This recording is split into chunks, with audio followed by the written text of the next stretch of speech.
We are fortunate to hear from several experts today with lived experience as Haitians living here in North Carolina. Our first speaker is Mirlesna Azor-Sterlin.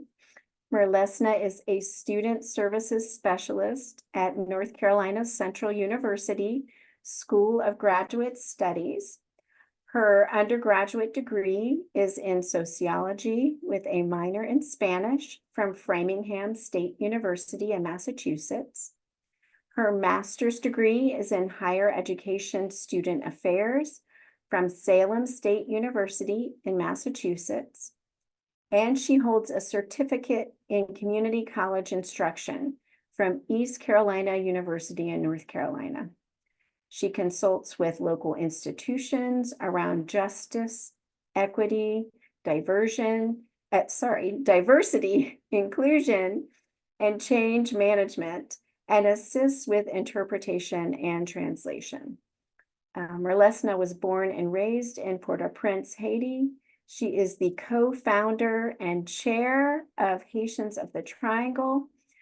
Established 6 years ago, Haitians of the Triangle builds an intentional and authentic Haitian community amongst Haitians living in the Triangle. So welcome, Mirlesna. I'm so excited to have you here today. I will turn it over to you and we'll be happy to advance your slides. Thank you, Susan, for this introduction. Thank you, everyone, for being in the chat. This is going to be formal and informal conversation, so happy to be here, and you could go on to my next slide. So I chose to write the name of Haiti the way it was originally spelled. So Haiti, A-Y-I-T-I, but also before was spelled H-A-Y-T-I. And if you are in North Carolina specifically, and you are in the Durham area, I encourage you and invite you to visit the Haiti district connected to Haiti. So the name Haiti stands for land of high mountains. And as you can see with that picture over there, we are really a mountainous country. So my name is Mirlesna, like Susan said, born and raised in Port-au-Prince, Haiti, and I'm the co-founder and chair of Haitians of the Triangle. So I will go on to the next slide to talk about a few quick facts, just 3 of them, just to give you a little taste of if you're working with clients or students or you have Haitian friends, that some things are not just by they just didn't just happen like that. They are culturally ingrained in us. So one of them is, why do Haitians eat rice? That's our national dish, right? So rice and beans is our national dish. So riz national is what it's called. Even our flour is a hibiscus flower, right? But then again, we make tea out of it. So again, culturally ingrained in us to have these items readily available to us, but also represent so much more than just a flower. So if you think about states, so we have 50 states here. So Haiti is divided into 10 departments. So once again, not everyone is from Port-au-Prince, although that is the capital and the one that you'll hear most often. And for example, my parents are from Plaisance, which is on the northern part of Port-au-Prince near Cape Haitian. And population is estimated to be 11 million individuals, and I would say even more, right? Because we have not had a recent census. So next slide. Now, into languages. So I'll do my caveat. Some of it is my personal opinion, but French and Haitian Creole are the official, not one or the other, both are the official language of Haiti.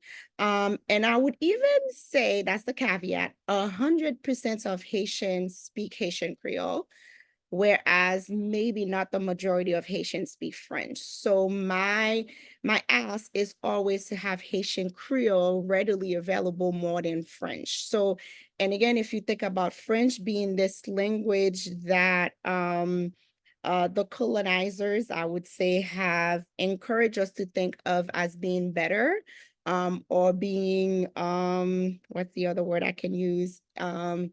being superior. So then we do have this dynamic of it's a either or when it should not be. So I always encourage and invite folks to understand that this might be also where Haitians are pulling from. So having both or predominantly, for example, Haitian Creole available, that's actually a good way to go. And I'm going to incorporate Kringlish being this thing that a lot more of us are doing nowadays, including me being here for over 20 years. So we do a combination of Creole and in English, especially Haitian American or US born Haitians. So we do a lot of the combination of some English word that slips up sometime and then some Creole words, but then overall you'll have an understanding of what we are entirely saying. Next slide. I hope this makes sense. Now, oh, that's I don't want to quote an actual number of how many Haitians speak French, but I would definitely say if you have also not been formally educated, you probably do not speak French. And if we think about how we conduct business, so if you're going into a courthouse or you go into the doctors, so you are inclined to speak French more than you would speak Creole. So once again, depending on where you're from, depending on what kind of socioeconomic status that you've been brought into, it's really difficult to talk about equity if we're really talking about just including French as this predominant language that we disperse materials in, that schools are being taught in. But I can find out for you, Jen. That was a good question.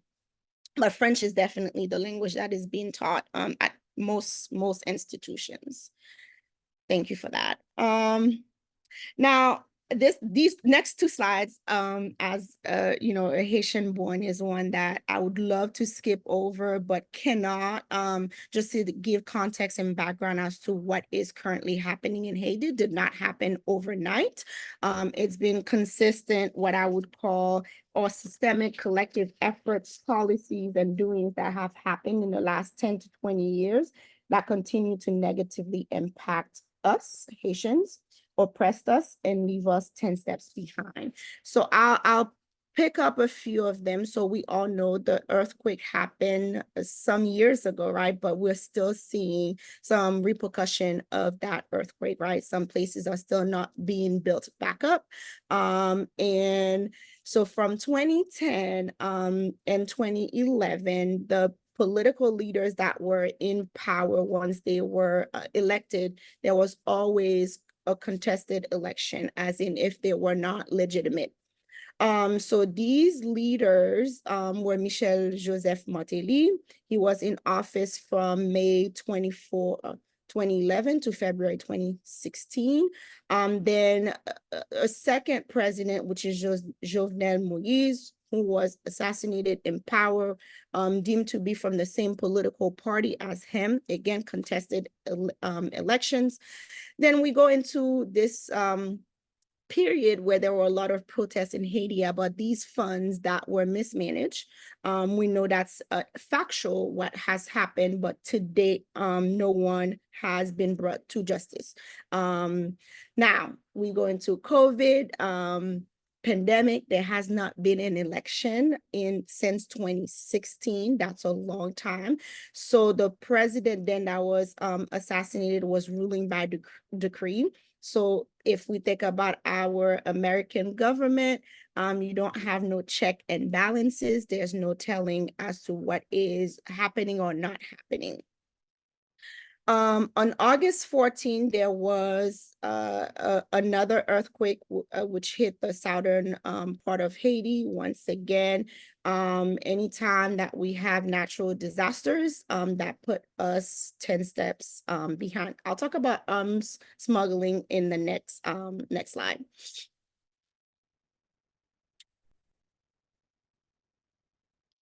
So what we are seeing is that we know for a fact there has been armed trafficking, then an increase in gang violence, which then have made citizens from mostly Port-au-Prince, the capital of Haiti, displaced from their homes.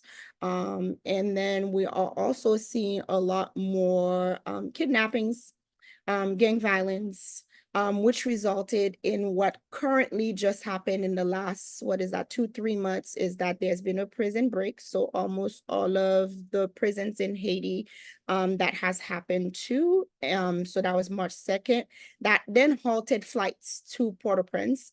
So we are just now resuming flight as of last week, I believe, the last week of March. And so for the last 2-3 months, there's not been any flight withstand, as you can imagine. So if we have goods coming into the country, that has been halted.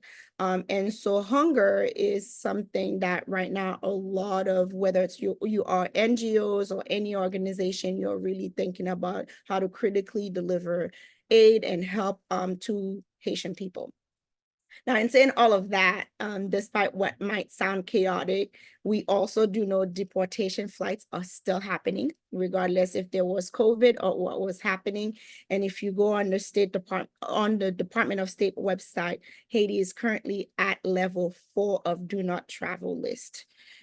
So in saying all of that to say, it is systemic, and we know that. And we also know that if we put our heads together, Haiti can rise and will rise. Next slide. So with all of what I was saying, contextually, so what are we seeing? Inevitably, movements. A lot more people are attempting to leave the country for a better life. And so we're seeing, and I know Susan covered some of that already, so folks coming in through TPS, Temporary Protected Status, or the Humanitarian Parole Program, which we know also in the next couple months will end. And so there's a real critical need of the current government to state exactly what will happen come January 2025, right? So folks, if you are seeing the Haitians that have arrived just recently, the stress is there, and understandably so, as they are attempting to figure out what will my life be come January if we do not renew the humanitarian parole program.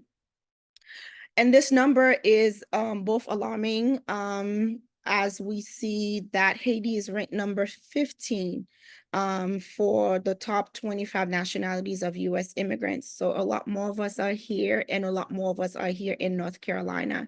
So this estimated 340,000 people who have left Haiti meant the brain, the professionals, the educated of Haiti have now left Haiti.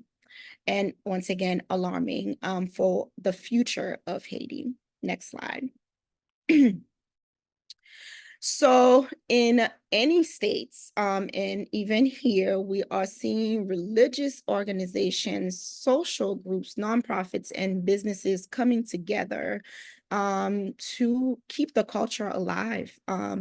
For that need. You could go on next slide, Suzanne. When I moved here 11 years ago, I co-founded Haitians of the Triangle, HOT. Our mission is to build an intentional and authentic Haitian community amongst Haitians in the Triangle of North Carolina. And we are a social group. We do not provide services per se, but next slide. And formally, we have had to stand in the gap to translate, to advocate for our Haitian brothers and sisters who live here in North Carolina.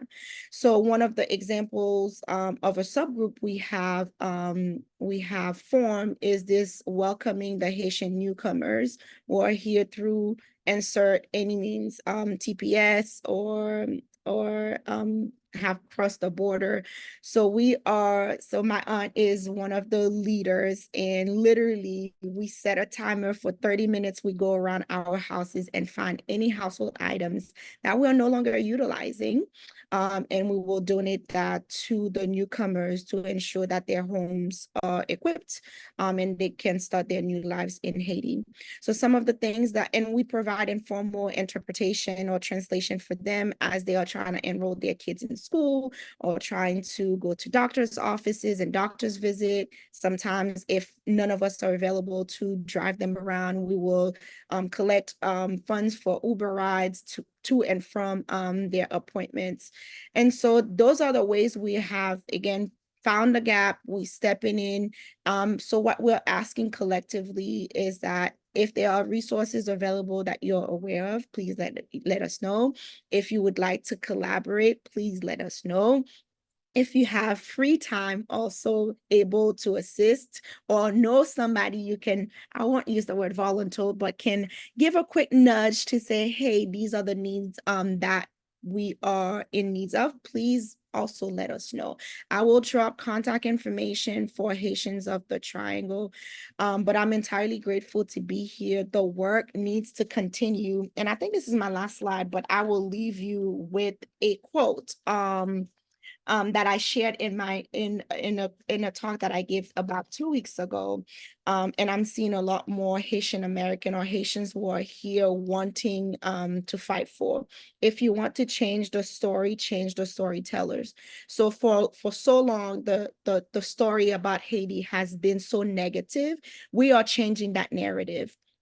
And we are here to help and assist. Like I said, again, I will put my contact information, but thank you for allowing me to provide you this brief a conversation and brief update about Haiti, and I'll be here throughout the chat. Thank you.